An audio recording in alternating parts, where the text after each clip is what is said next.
When I was about 10 years old, I lost my brother Gideon.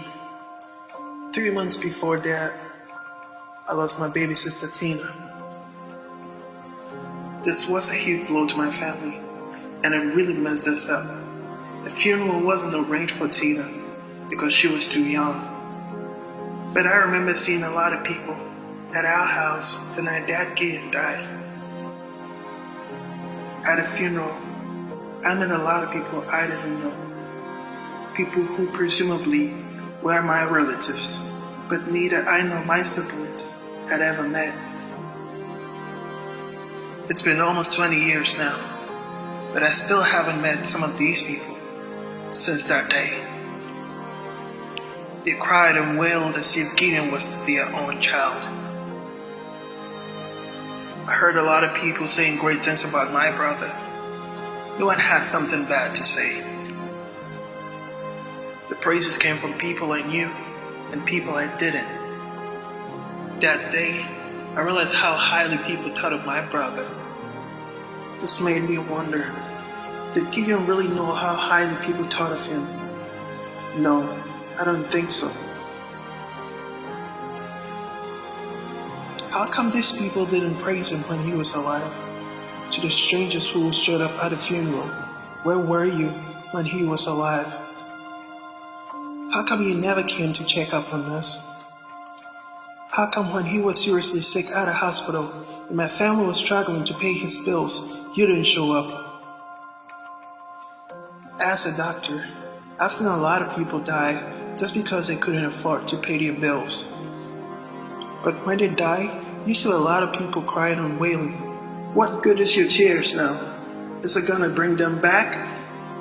The family organizes a huge funeral, which they spend thousands and thousands of dollars on. In Ghana, everybody buys a new cloth, especially for this occasion. The churches collect special welfare offering for the funeral, and loved ones bring monetary gifts to the family. Again, I ask, where were all these people when the person was dying? Why can't the church give welfare offering to the sick? Why couldn't the friends and loved ones give the monetary gifts when he was alive? Perhaps that could have saved him. Why can't we visit the sick and pay our last respect to them when they are alive and can actually hear us? Newsflash, the dead can't hear you. So if you have a tribute to read it to the living. Let him know how much you love and cherish him or her. It is so easy for us to condemn and criticize one another. But the one thing that we all need is someone to believe in us, someone to see the good in us, someone to be there for us when we are down. Make a decision today to see only the good in people and not the bad, to correct in love and not to criticize. The best gift you can give anybody is your time, so spend some time with your family, your friends, or loved ones. Give your mom a call, check up on your brother, let him know how much you cherish them.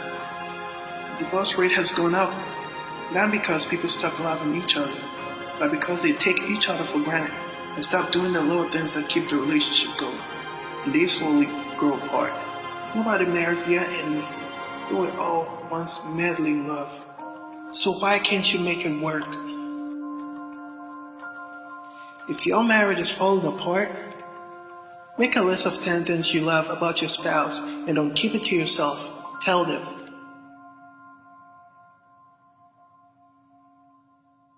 Make it a point to say something positive about them each day. Spend some time with them and be present. Turn off the television, switch off your phone, and give him or her your full attention. Surprise him or her with a gift. Let him know how much you love them. Don't wait for someone to die before you read a tribute, because the dead cannot hear you. Write it down now and read it to them. Let's learn to mourn the dead and celebrate the living.